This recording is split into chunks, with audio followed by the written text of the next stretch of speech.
Olá, estamos iniciando o primeiro episódio do KPMG Talks, Transformação dos Negócios na Nova Realidade. Eu sou Paulo de Castro Reis, diretor de Relações Institucionais da Câmara de Comércio Brasil-Canadá e estou aqui com a Camila Pádua, Head of Human Capital Advisory da KPMG Brasil.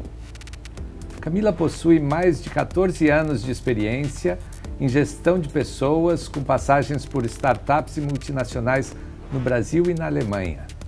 Vamos começar falando sobre um tema que vem sendo muito debatido, que são as mudanças pós-pandemia.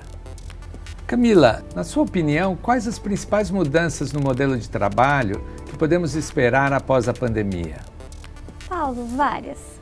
Eu queria começar, inclusive, agradecendo a honra de abrir aqui essa série do KPMG Talks. Várias, mas eu gostaria de destacar duas, Acho que são pontos principais que são muito interessantes. A primeira é a questão óbvia, de qual é o modelo que as empresas vão adotar daqui para frente. Se elas continuam office-based, ou seja, as pessoas indo 100% do tempo no escritório, se é um modelo híbrido em que você tem alguns dias remoto em casa ou um modelo 100% remoto. E aqui eu queria destacar um pouco que essa não é a grande questão.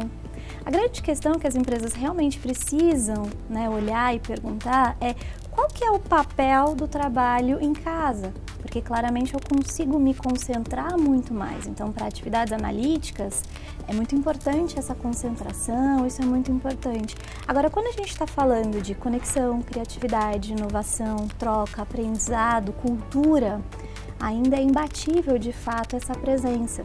E aí faz sentido a gente continuar tendo um escritório com baias individualizadas? Um case muito legal, inclusive, que está no nosso report, é o caso do Dropbox. Eles remodelaram todos os seus escritórios para que todos os espaços fossem espaços colaborativos. E eles realmente trouxeram isso para a política da companhia de que ir para o escritório não é para trabalhar individual. Ir para o escritório é para conexão, é para colaborar. Então, essa que é a grande pergunta que a gente tem que se fazer nesse momento. O segundo ponto que eu gosto muito de ressaltar sobre a grande mudança é o quanto que as pessoas se conheceram nessa época de pandemia. Então, elas tanto se descobriram pessoalmente, os seus valores, a sua conexão com a família, com hobbies, com aquilo que realmente importa para elas além do trabalho e o quanto que isso precisava entrar num equilíbrio realmente diferenciado. E um segundo ponto é que, como a gente foi obrigado a dar a elas uma gestão diferenciada, muito mais liberdade, muito mais autonomia, as pessoas desenvolveram novas competências, se descobriram enquanto profissionais, o que significa que agora esse balanço entre profissionais e a liderança, ele muda. Os profissionais, eles começam também a requerer diversos pontos e aí as questões, por exemplo, como a experiência do colaborador, guerra de talentos, mudam drasticamente também o cenário. Com os avanços na transformação digital, como fica essa guerra por talentos digitais? Muito quente. Ela fica muito quente, porque assim, agora a gente está falando inclusive de profissionais muito diferentes. Quando a gente teve o boom do .com, assim, principalmente das empresas de internet, cresceu uma grandíssima demanda por programadores, por pessoas realmente de tecnologia, por designers e tudo mais. E aí você estava falando de uma classe muito específica e que até hoje nunca conseguimos formar o suficiente, elas continuam sendo essenciais. Só que agora, quando a gente está falando realmente de negócios digitais e dessa nova geração que a gente fala que é uma geração de valor, em que eu já, toda a minha cadeia de valor é totalmente diferente, a gente está falando agora de que a minha experiência conta mais do que muitas vezes o meu produto. Então não adianta eu ter uma marca forte, um produto excepcional, se a minha experiência de pré-venda e principalmente pós-venda não for positiva, o que significa que eu tenho uma demanda por designers de experiências maior, eu tenho também agora uma demanda por criatividade, por pensar negócios, por gestão mais sistêmica, por muito mais complexidade, ou seja, a gente tem uma complexidade agora de skills que não está mais só dentro da tecnologia. Agora a gente está falando que, assim, primeiro de tudo, não existe mais um profissional que não entenda de tecnologia. Então, não importa nem que você é um analista fiscal, você tem que entender de tecnologia, né? Tem que entender o core realmente da tecnologia e, principalmente, agora a gente está falando que criatividade, profissões de criatividade, de inovação, de experiência também estão muito em alta e que a gente também vai ter agora essa guerra muito forte. E me diga uma coisa, Camila, como apoiar as pessoas nas transformações que os negócios estão passando? Essa é a pergunta de $1 bilhão, né? Assim, isso é muito complexo, né? Assim, e o principal de tudo, a gente precisa entender que desenvolver novas competências leva tempo. Então, a primeira coisa que eu costumo falar, normalmente quando a gente conversa, né, com executivos, principalmente executivos de gestão de pessoas, eu falo assim, como é que está o seu planejamento de treinamento? Porque se você está apagando o incêndio daquilo que os gestores estão pedindo, que as pessoas já deveriam estar entregando e não estão entregando, poxa, está muito atrasado. Né? Assim, realmente um RH estratégico, ele já está olhando as tendências de mercado e ele está hoje treinando a sua equipe e a sua força de trabalho, de toda a companhia, para o que vai ser o desafio daqui a um ano. Porque daí sim você consegue desenvolver uma nova competência, a gente está falando de tempo que precisa. Além disso, também a gente precisa entender que a gente mexe com questões que são muito primitivas. Né? Toda vez que a gente está mudando e transformando muito o negócio, a gente está colocando em xeque tudo aquilo que a pessoa foi valorizada até então. Então a gente está dizendo muitas vezes para alguém que sempre foi de altíssima performance, super bem reconhecido, que talvez ele não se encaixe nessa nova realidade.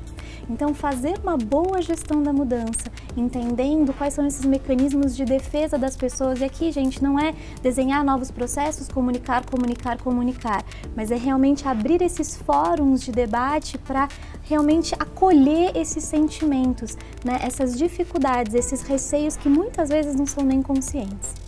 E dentro desse cenário, como desenvolver uma cultura de rápida aprendizagem e adaptabilidade para garantir o sucesso do negócio?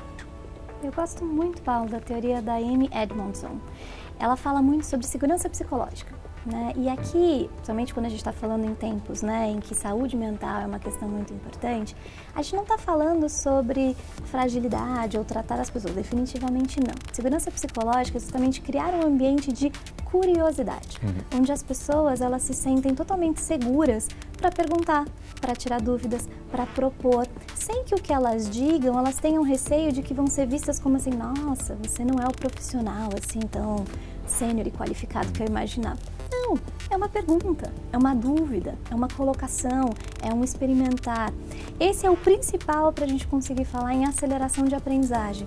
Né? O maior vilão da aprendizagem é justamente o medo de errar. Então esse é o primeiro ponto. Segundo, aprendizagem, você ter realmente uma cultura de aprendizagem e adaptabilidade, significa que ela é muito menos nas salas de aula ou nos vídeos EAD e muito mais na prática.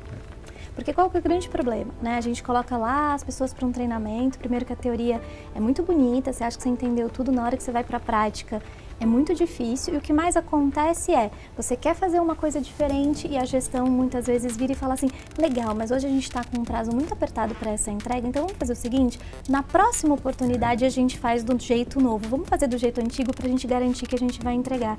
Então, o primeiro de tudo, eu costumo falar a gente precisa realmente redesenhar o processo de aprendizagem a partir da prática.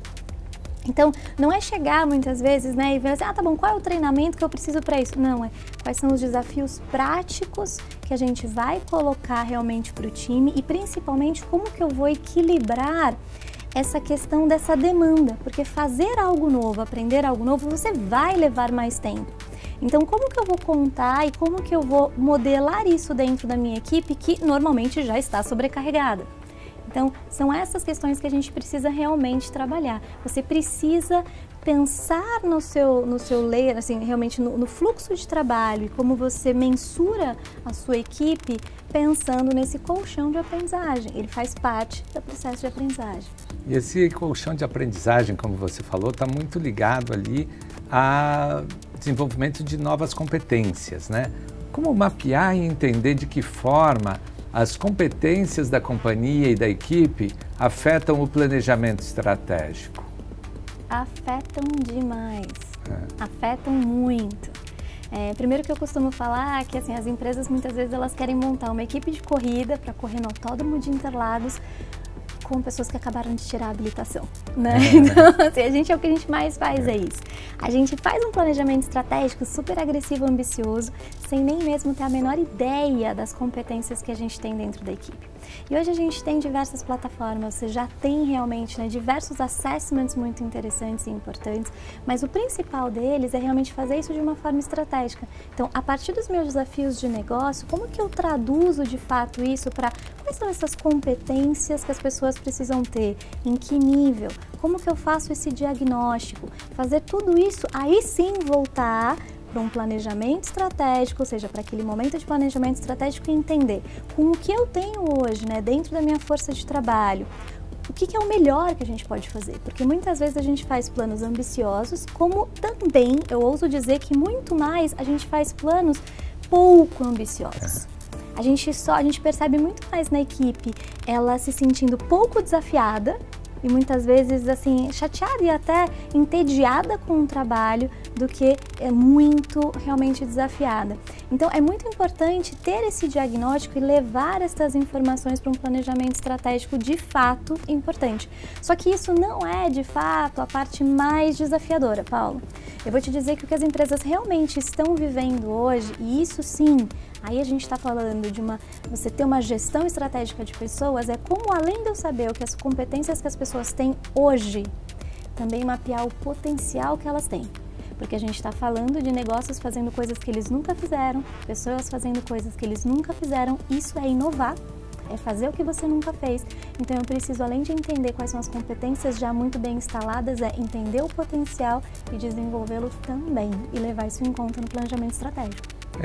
Isso está muito ligado até ao desenvolvimento de uma nova cultura, né? Desenvolvimento de um novo mindset. Como ter um novo mindset? Muito bom. Aqui a gente precisa de muita neurociência, neuropsicologia, neurolinguística, para realmente desativar tudo isso, né? E aqui, obviamente, recomendo de novo, né, uma outra autora muito inspiradora, que é a Carol Dweck, né? Inclusive o livro dela, Mindset, inspirou também toda a transformação da Microsoft. E é muito isso sobre você ter esse mindset de crescimento.